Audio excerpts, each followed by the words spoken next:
Assalomu alaykum hurmatli radio anglag'uvchilar. Adabiy anglatish programmamizni anglashinglarni qarshi olamiz. Bugungi programmamizda yozuvchi Abdurahmon Qahorning Xinjiang xalq nashriyoti tarafidan nashr qilingan Eli Dolqunlari nomli 2 qismli tarixiy romanining 2 qismini anglatishni boshlaymiz. Alvatan ishqida yongan jangchi biz, mardoni biz, qas qilganni pas qilarmiz, g'olib biz, palvoni biz. Eldeki iş, altı oğrunun işi olmasın inqilabga. Ular özlerinin inqilabi hükümetini kurup boptu. İşte 4 yıl. Manas boyda ötken 4 yıl. Burunrak kelsanlar çökaşki. Bizning qayg'ularimiz, fojialarimiz munchalik ko'payib ketmasaydi. Yaşsın Osman!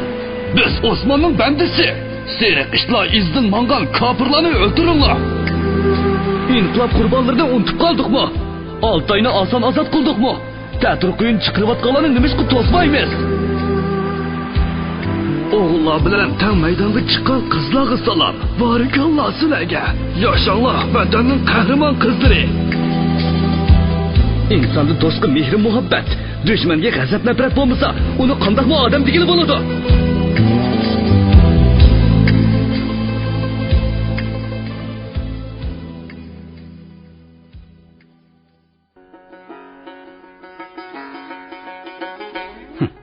İkisini assam deb o'yladi u tashvish ichida. Yo'q. Birini assam kim biladi? Uningsizmi ustimizdan o'tayotgan o'qlar ozmaydi. Hay, quralim, esib qo'ygan yadili qopdi-da. Texchi o'zimnimi, dadamni rozi qilolmadim. Qo'rqinchaqmi yo'mi? Heliq chaqdagini hech kim bilmadi-ku. Shu chaqda buni gadayga tegib ketgan bo'lsa-ku, bitgan ishdi. Uning yadiga g'o'ljida nodamni otaman deb Rayhonni aytib qo'ygani keldi. Ondan nodamni yolg'iz turgan toza atlik paytlar kelib qolar degan umidda o'ziga tasalli berdi. Ikkisining gaplari so'z anglanib turadi. Siz munchilikmi o'ylab ketmang. Urush qonuniyatini bilmaydigan odamdek. Rost, shundoq. Agar ikkimizga o'q tegib o'lib ketsak-chi? U chaqda nima armon? O'qdi ko'z yo'q. Ikkimizning armonlariga qaramaydi-da. Shu so'z bilan qiz birdilla jimib ketdi va qaynoq janglar ichida yumilib yurganligini unutib, umrining texi lazzati tetilmagan. Ammo doim o'ylaydigan boshqacha his tuyg'ularga cho'mildi. Turmushdan o'ziga lazzat izladi. U nodam bilan tanishgandan keyin dunyoga kelganiga rozi bo'lgan edi. Mana hozir uning bilan yonma-yon turibdi. Lekin mushu qadrlik odamiga o'ylaganlarning hammasini aytqili bo'lmaydi-da. Orzu armonlarga tez yetishni o'ylaydi. Ammo bugun atini o'ylab talay-talay kunlarni o'tkazibdi. U nodam bilan baxtlik oila qurishni, 2 qiz, 2 o'g'ilga ota-ona bo'lishni, tanqirishni shuncha zarqib o'ylagan emasmidi. Ammo ajal o'qlari orlab yurgan urush uning armonlariga qaramdi. U yaxshi biladi. Sana ajal o'qlari yog'dirayotganlarning o'qlarini jimiqtirmasang, orzulagan baxtlik oilani qura olmaysan. Uni jimiqtirishmi oson emas. Armonlaring yerim yo'lda uzilib qolishi mumkin. Chunki nodam aytgandek, o'qda ko'z yo'qda. Hay umr, armonliq umr. Kishining o'ylaganlariga yetmiki, nemanchi tasdi. Qarang nodam, men ajoyibli o'ylarni o'ylab ketdim. Boshqalar tarafidan xo'rlandik. Xo'rliqdan qutulish uchun qo'limizga qurol oldik. Nini yigitlarimiz qurbon bo'ldi. Ular texi umrning lazzatini tetishga, halovatini ko'rishga ulgurmadi. Ulardan nima nom nishon qoldi? Nodam xeyli uzoq o'ylandi. Uning ko'z oldiga aksi keldi. Mening akam muallim edi, dedi u uzib-uzib so'zlab. U tengsizlikka, adolatsizlikka qarshi kurash qilib o'lib ketdi. Uni butun yurt hozirgacha yodlaydi. Bizni-chi? Biz tehi hayot o'lib ketsak, ko'ksimizdagi o'rnlar qoladi. Odam armonlariga yetmay o'lib ketsa, nima degan echinishliqa? İkimizmi muradımızga yetmey ölüp ketsek elem emasmi? Dehşet. Dehşet. Nodam kuldi va Rayhonning ochiq ko'ngillik bilan qilgan gaplaridan ta'sirlandi. Albatta ichinishliq. Mening o'yimcha, hayot qonuniyati ana shundoq bo'lsa kerak. Qizning orzusi kutgani boshqa edi. Shunga uning gapini bo'ldi. Qo'ying Anvarkamdan o'rganib olgan mundaq gaplaringizni. Men mundaq gaplarni kitobdan ko'p o'qigan. U shundoq. Lekin rostimni aytsam nodam. Men hozir kelajagimiz, armonlarimiz, turmushimiz haqidagi gaplaringizga tashna. Qiz shundoq dedi-da, ikki qo'lini nodamning bo'yniga giralashtirib selib oldi. Nodam xuddi nutq so'zlagandek aytdi. Armonlarimiz qaynoq, kelajagimiz porloq, turmushimiz inoq.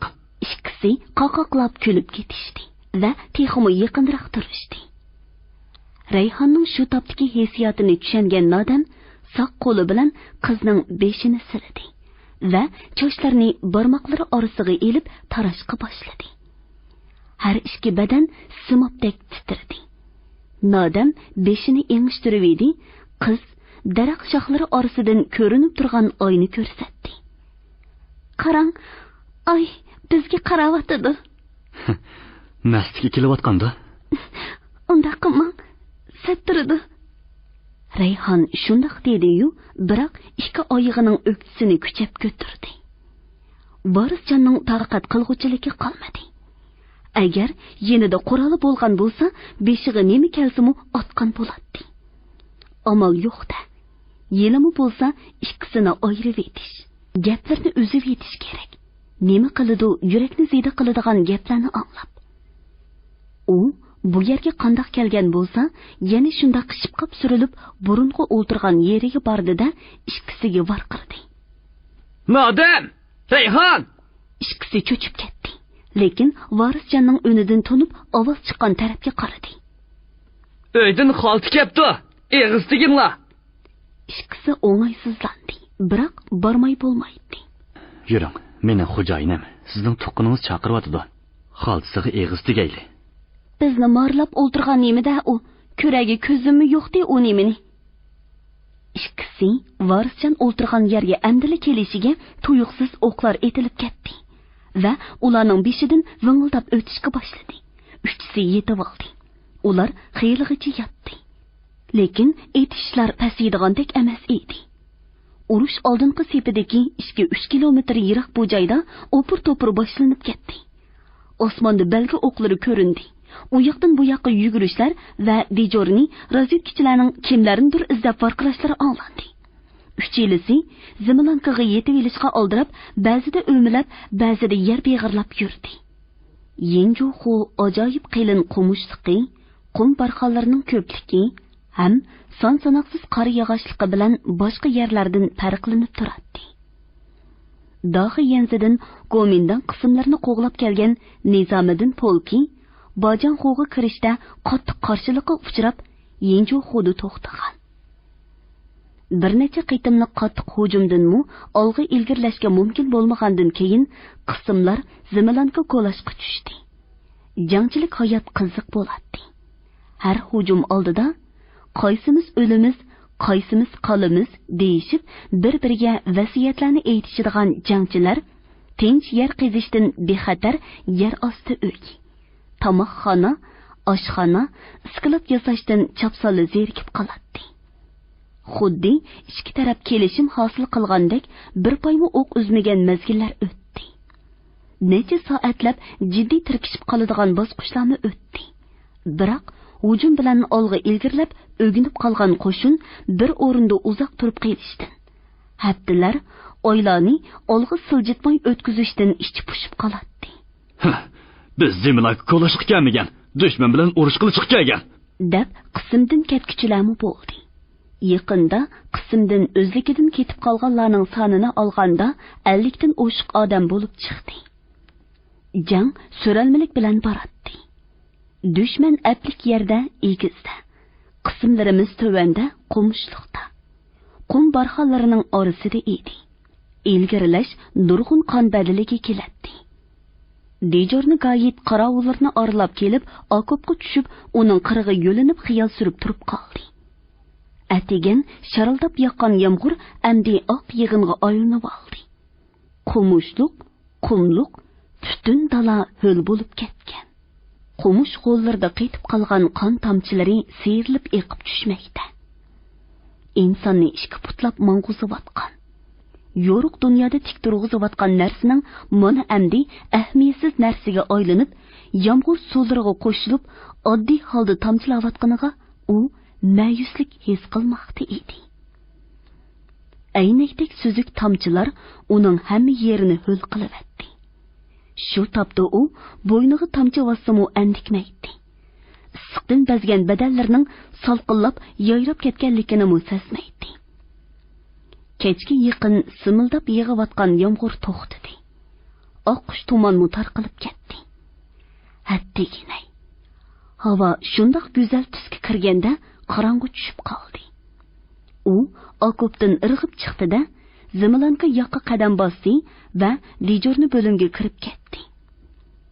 Oradan qanchalik vaqt o'tdikin, tuyuqsiz taraslagan o'q ovozi anglandi va borgan seri kuchayib ketdi.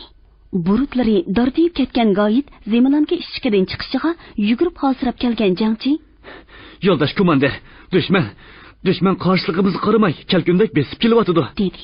Goyit ishtik yulduzlarga qarab aytdi: "Vaqt yarim kechadan eshib ketibdi. Ablaqlar kechsi hujumga chiqmaydigan." U razvedkichini chaqirdi-da, hayol qilmay o'z rotasini boshlab qo'mushliq ichiga kirib ketdi. Dushman pilomotlaridan o'q yog'moqda edi. Oldingi qarovullarning ikkisi o'lib, birsi qolgan va u chekingan. Dushman ikki yondagi 4 pilomotning himoyasida ishtiklab keladi. Shu chog'da boshqa saplardan etish boshlandi. Dushman shunchalik yaqin kelib qoldiki, qo'l granatlari etilsa, ularga bahudik yetadi. Tezlik bilan etilgan qo'l granatlari ularning oldingi saplarni mengishdan to'xtatdi. Shiddat bilan besib kelayotgan dushman nemishqidir chekinishga boshladi. Jangchilar qo'g'lab hujumga o'tdi. Goyit: "Neredagi atrofi qo'mushliq qumdingni egilaydigan bo'ldim" deb xushal bo'ldi. Ular chekinaverdi. Jangchilar qo'g'laverdi. Qo'mushliq ichida qo'g'lab egiz do'nga oz qolganda atrofini o'skilan qalin qo'mushliq qo'rshigan kangri ochiqchilikqa chiqib qoldi va shu on qarshilikqa uchirdi. Oldidan ikki yondan pilomot o'qlari uchib keldi. Kaynidilla miltiqlarga ishtik bekitib olgan nurg'un dushman ko'rindi. Ular to'xtovsiz o'q uzib varqirishib keladi. Goyit o'z surotisiga chekinishga buyruq berdi. Biroq 7-8 qadam chekinmay turibla, o'ylamagan holda bularning kaynidan o'q chiqib qoldi. Xo'rg'an rota bir batalyon dushmanning qo'rshavida qolganda, Goyit o'zining oldinganligini alam bilan his qildi. Xuddi qadimgi zamon urushlaridek muslishish, bosh etish, peshvo etish, quchoqlama jang boshlandi. Tang kelish qiyin edi.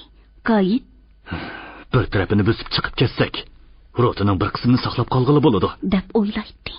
Qiyachiya ko'tarilayotgan maydon patqoq bo'lib ketdi.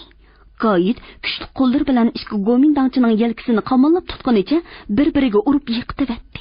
Shu chaqda Goyitning dumbisiga ittikini urgan dushmanning qo'liga Varisjon chaqqonlik bilan tepibdi. Yana birisi Varisjonning beshiga miltiq qo'ndiqini kuchinib turib urgan edi, u o'zini ittik yonga oldi. Dushman o'zining kuch salmoqida patqoqqa dum tushdi. Goyitning chigrin o'tiklik o'ng oyog'i uning mengisini yonjivatdi. Varisjon yerda yotgan topanchisini oldida bosh ko'zi qonga bo'yalgan bir jangchiga ittikini urishga kelgan gomindangchini etivatdi. Maydonda ur, yiqit, dassa, chaylavat degan ovozlar uzluksiz ko'tarilib turadi. Goyit yana birsini patqoqqa besib elib, gelini omburda qisqan edi, beshiga miltiq qo'ndiqqa urilib yiqildi. Tong suzilmoqda edi. Qiyachiya ko'tarilayotgan maydon jimishqa boshladi. Muavin rot komandiri saqalgan jangchilar bilan bir tarafdan bosib chiqib ketdi. Tong otdi. O'liklar bilan to'lgan maydon, qumsongu to'piliq yerlar, patqoqlar, qumushlar qon bilan bo'yilib, surlik tusga kirib qoldi.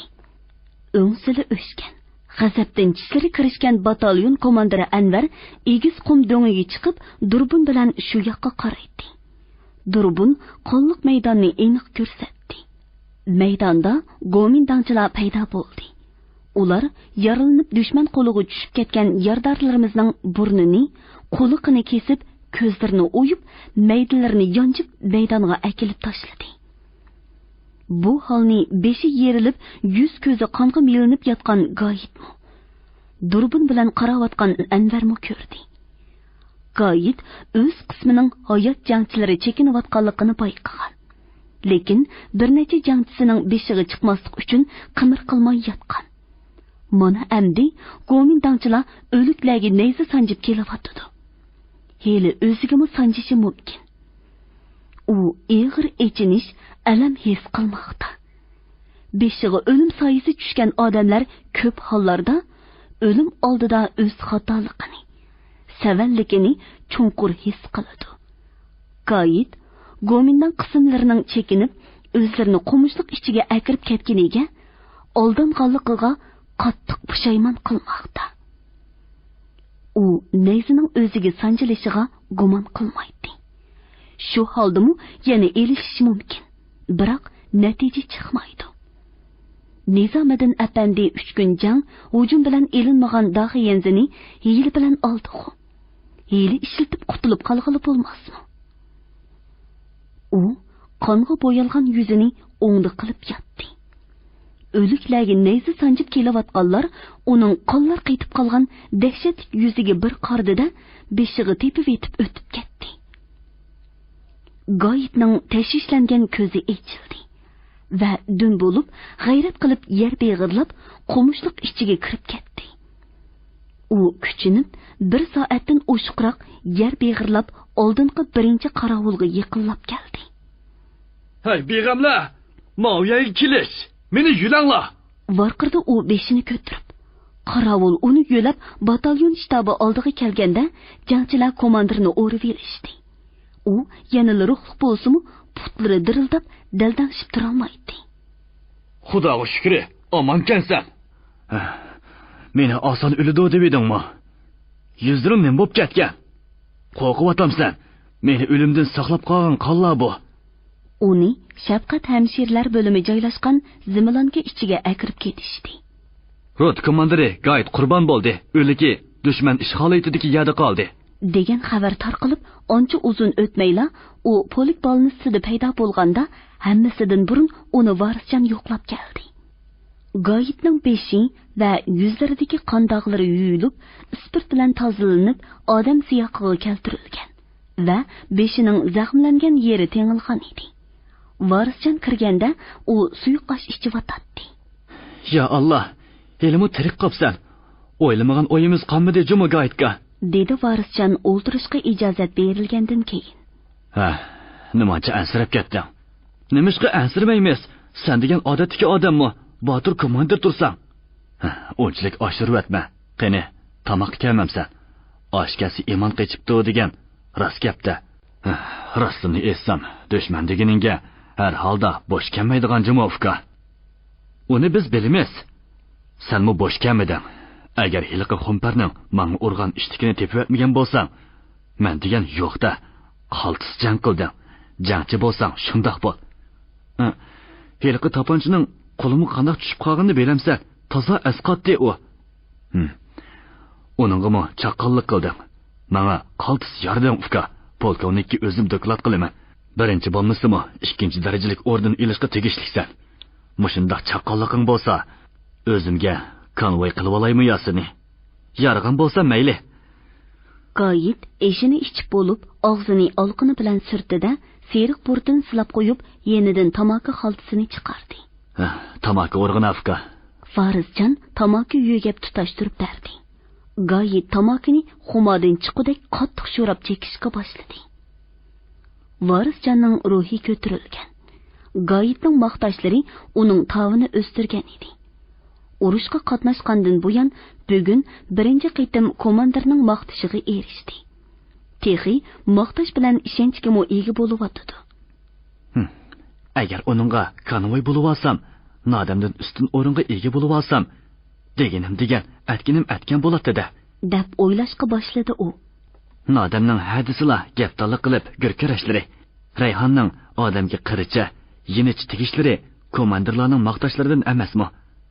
Mening do'stligimni, miltiqni o'ylabdiman. Bo'lma bo'ldi. Lekin uniga eslibli og'ucha nemishqa boshqa usullarni o'ylab boqmadim. Endi yo'l echilyotdi. Buni kotibamning kiptig'iga kirib olsam, o'shqum olti tushadigan o'xshaydi. Dadam, odam deganni maqtasam xush bo'ladi. Vaqti kelganda maqtab ushirib bersam, aql hoshini yo'qotib qo'ydi deydigan. Shunimi cho'nqirroq o'ylamabdiman, a? Sening botirliklaring oz emas, Goyitga, dedi u jiddiy qiyofatda. Nizomiddin kam shuncha qurbonlarni berib olamagan daxiyazini birli hili bilan oldi u. Senmi o'sha ajal purab turgan qonliq maydondan birli hili bilan soqqabsan-ku. Azroilni ozg'ashtirish degani bu. Bu qaysi jangdan kam? O'lganlar odamda biz. Shu yerdan sog' qolganim dunyoga qaytib kelganim bo'ldi. Uka, boya sen botirliklaring oz emas dedim. Rost gapni qilsam, Nelqi tog'lardagi urushlarda o'chamsan yo'q, bilmaysan. Isposin sida bir kichik atritim bilan gomindanchlarni qirib, soyning teshdak yotqizib etdim. Bosh soqchini oladigan chog'da-chi. Oldi darvozadan chiqqanlarning birini qo'ymadim. Langshang Arambog'dagi urushlarni damsan, Ochaldikini damsan. Voy, so'zlab kelsam tugamaydi. Shunchalik janglarni sen qilsanu, yana gazitlarga nodamni Rayhonni yozg'ini nemisi? Boshqalarni yozdi, ularni yozg'ini to'g'ri. To'g'riligi to'g'ri, lekin shu chog'da mahallaga chiqsam kishilarmandan Goyit ikkinlar nodamchilik bo'lolmadinglarmi? Uni qaltis yezib ketibdi debdi. O'lmadim, uning berisi bo'ldim degina. Varisjonning gaplari Goyitni o'ylantirishga boshladi va u jimib ketdi. Tamakidan yana birini yo'ygina, dedi u tortib. Varisjon so'zini davom qildi. O chog'da sen bir atrofning komandiri. Sening yozsa arzigidek shuncha nurg'un botirliklaring bo'lgandikin, avval seni, ondan jangchilaringni yozsa bo'lmasmidi? Mayli emasmi? Hammaga mayli da'vatsang, yurt oldida odam o'sil bo'lib qoladi ekan, dedi u. Shuningdan keyin Arambog'lar elinib, Anvarni doktorxonaga yo'qlab berishganda, muxbirlarning uni yozmoqchi bo'lib kelganligini. Lekin Anvarning avval nodamni, Rayhonni yezishni topilganligini, Goyitni tilg'imi elib qo'ymaganligini so'zlab berdi. Bo'pti, uka. Bizni yozdiganlar chiqib qola. Endi har qancha yozsimi, ashlardan keyindir degandaydi o'sha. Urush har qismi qismatlarga, odam ishonmagidek qissalarga boy bo'ladi. O'ldi deb sanalgan jangchining qonliq maydon ichidan hayotga ko'z echib o'milib kelishi, tomoq etishdan boshqa hech ish bilan kori bo'lmaydigan oshpazning bir chaydo bilan ishga qurolliq dushmanni qo'l ko'tartkizishi, razvedkachilarning dushman ichiga kirib shtab boshlig'ining xaritasini o'g'irlab kelishi, kunda bo'lmasimi kunida bo'lib turadi. Tinch hayot kechirayotganlar uchun bu hayron qolarlik ish bo'lgan bilan, urush qilayotgan jangchilar uchun kundalik tirikchilikdagi oddiy, odatdagi ishlardek o'tib ketaveradi. Bu ishlar gazetlarga besilsa, albatta ajoyib cho'nqur ta'sir qo'zg'aydi. G'o'ljida chiqadigan gazetlarning muxbirlari oqshom Daxiyenziga kelgan. Ular kechalab yo'l yurib bu yerga yetib kelgan edi. Ya'ni bu chog'da Daxiyenzi bilan Yinjuxu oraliqida Gomintanning bombardimonchi aeroplanlarining hujumidan saqlanish uchun kechasi yo'l yuriladi. Polik siyosiy boshqarma boshlig'i muxbirlarni boshqa zemilankalardan cho'nqurroq yasalgan Balnista deb ataladigan, hozir bo'lsa Goyit yotgan ozoda uyga boshlab kirdi. Beshi doki bilan tengilgan Goyit Varisjon bilan paranglashib o'ltiradi. Mana bizning Goyit, dedi siyosiy boshqarma boshlig'i muxbirlarga uni tanishtirib. Jangchilarning hayoti uchun o'lim maydonida qilishga rozi bo'lgan va u yerdan holsiz holda pan bilan salomat kelgan. Qo'rqimsiz rot komandirimiz. Mana endi hayotini saqlab qolgan jangchi, deb Varisjonni ko'rsatdi Goyit. Agar buning chaqqon chabdasligi, jasurligi bo'lmasa, Peqir o'zini u dunyoda ko'ratdi. Siyosiy boshqarma boshlig'i chiqib ketgandan keyin muxbirlar xotira daftarlarini echishib, Goyit Varisjonlar bilan suhbatga kirishdi.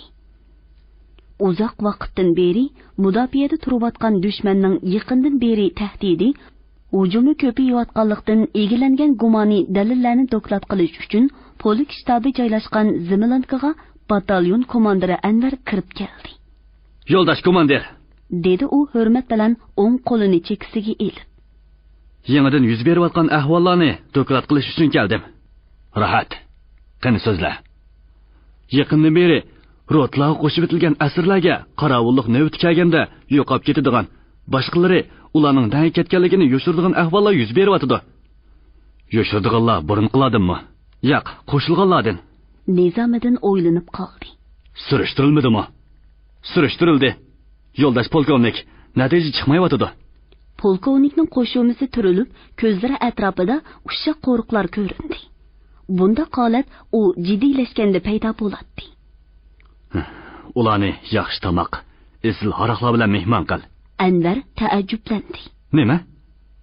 Ondan surishtir. Hammani o'zdir so'zlaydi. Sen texcha dushmaningning mijoz xulqini bilmamsan. Qaytishga ruxsat qiling. Bugundan qolmasin. Xo'p bo'ladi. Qayt. Anvar burilib chiqib ketdi va udul xo'jalik bo'limiga kirib tomoq zakaz qildi. 8 xil saylik 4 jo'za, 8 butulka oq aroq, 8 butulka qizil haroq, 24 qacha manpar. Naganda etilib qoladigan o'qlarni hisobga olmaganda, Yenju xudo tinch, jimjit jangchilik hayot yana boshlanib qoldi. Lekin bu jimjitlikning oqibati nima bo'ladiganligini hech kim aytib bera olmaydi. Jangchi qalbi albatta yana bu janglarning bo'lishini sezadi-yu, qaysi tariqada bo'ladi, buni aytib berish qiyin edi. Hozir jangchilarning eng ko'ngilli kishi o'tgan kechganlarni so'zlash edi.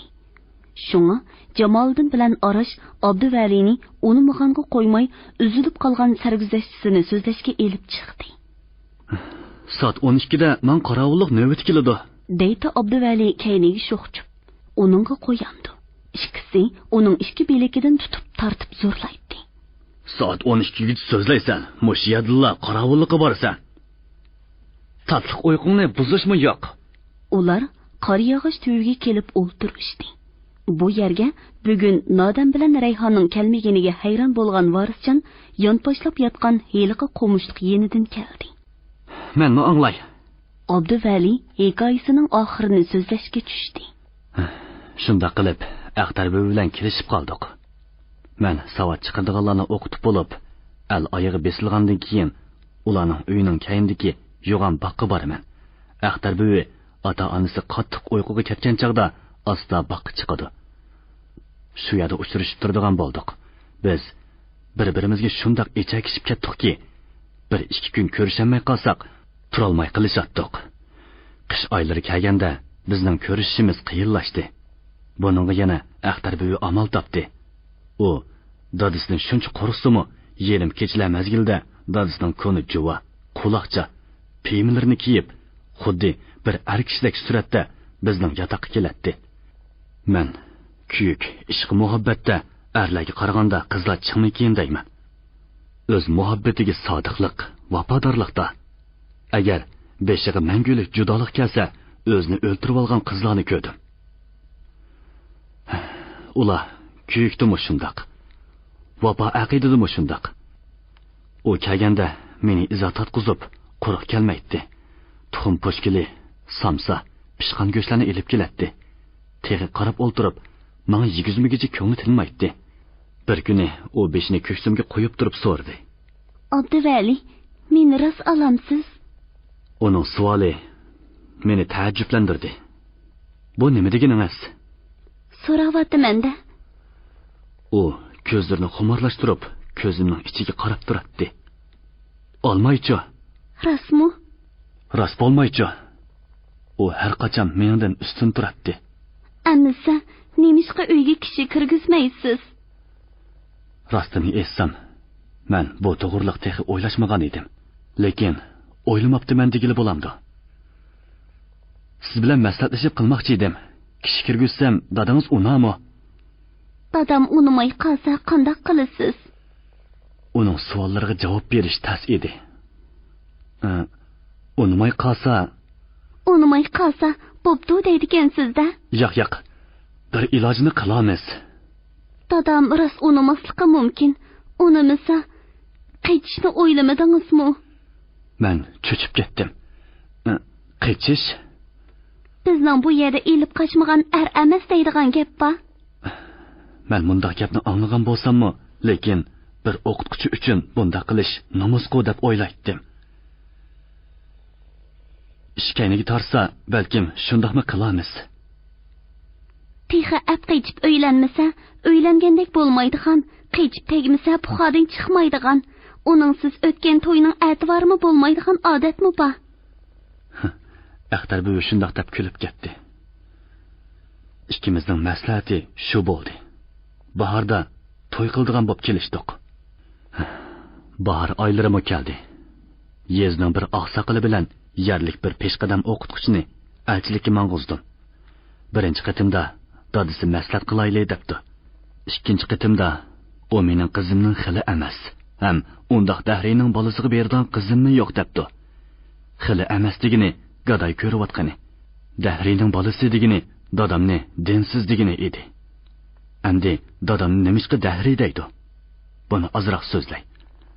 Dadam kambag'al bo'lgan bilan kitob o'qiy oladigan. Arab Fors tillaridan azroq savodliq. Koni shoirlarning she'rlarini pishiq biladigan. O'zimi ancha-muncha she'r yozib qo'yadigan odam edi. Dadam densiz emas. Ammo yaxshi yomon ishlar peshonasiga yozilgan bo'ladi deydigan xurafiy qarashlarga qarshi odam edi. Bir kuni mahallamizdagi nazirda katta masjidning bir mashhur imomi xatmi Qur'on qildi.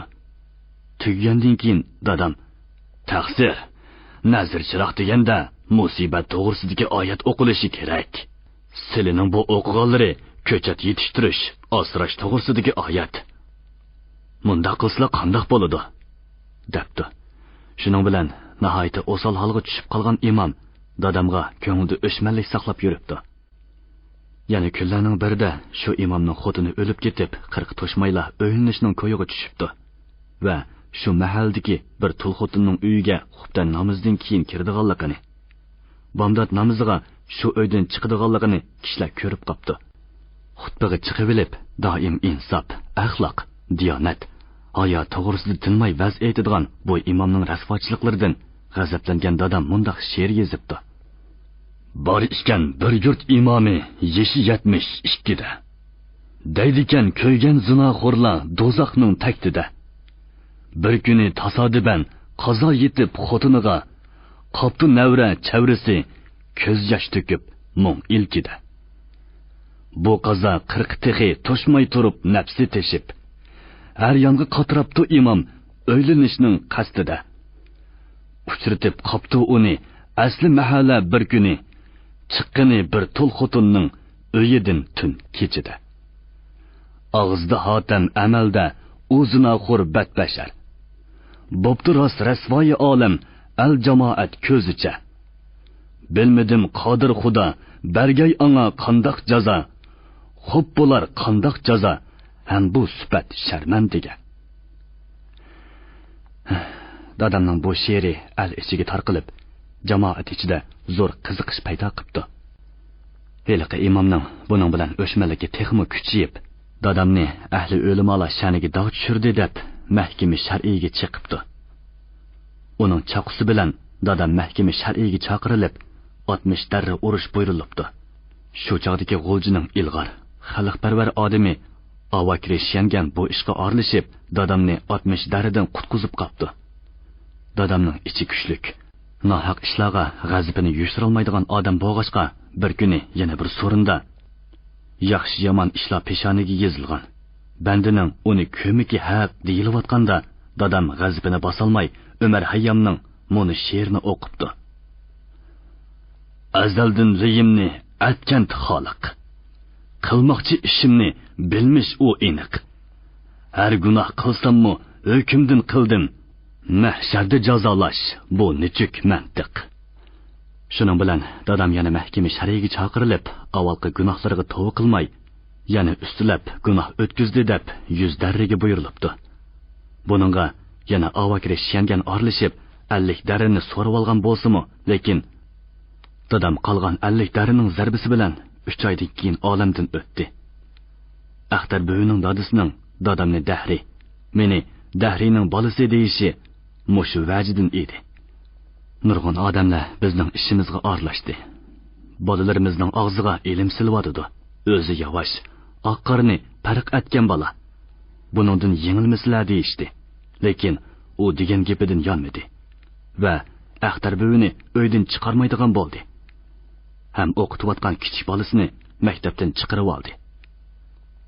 Bizning ko'rishmikimizmi qiyinlashdi.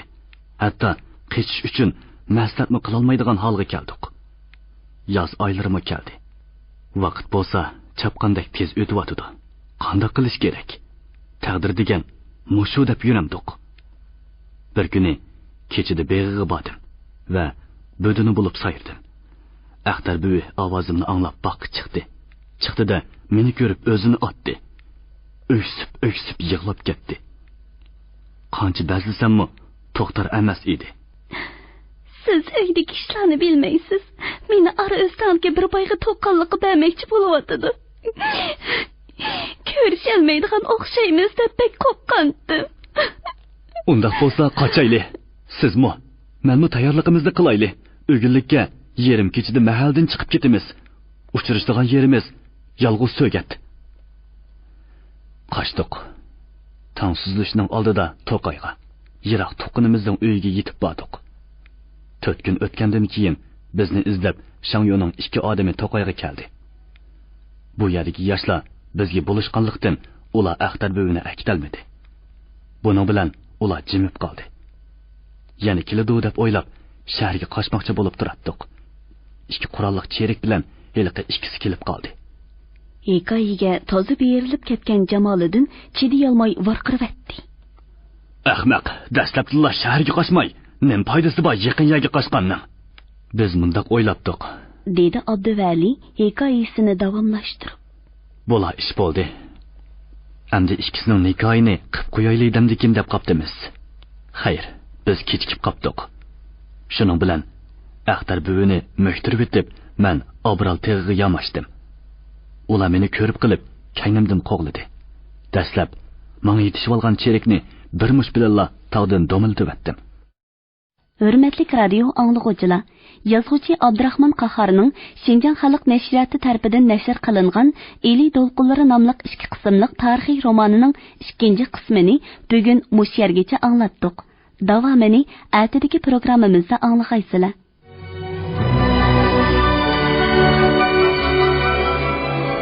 Ahvolimiz ig'ir yo'ldoshlar. Asrga ilinib, qismlarga qo'shib etilganlar dushman bilan aloqalashib turgan. Ashlarning xoinligidan, dushmanning bizning harbiy pozitsiyamizni bilib qolganligidan bo'lgan.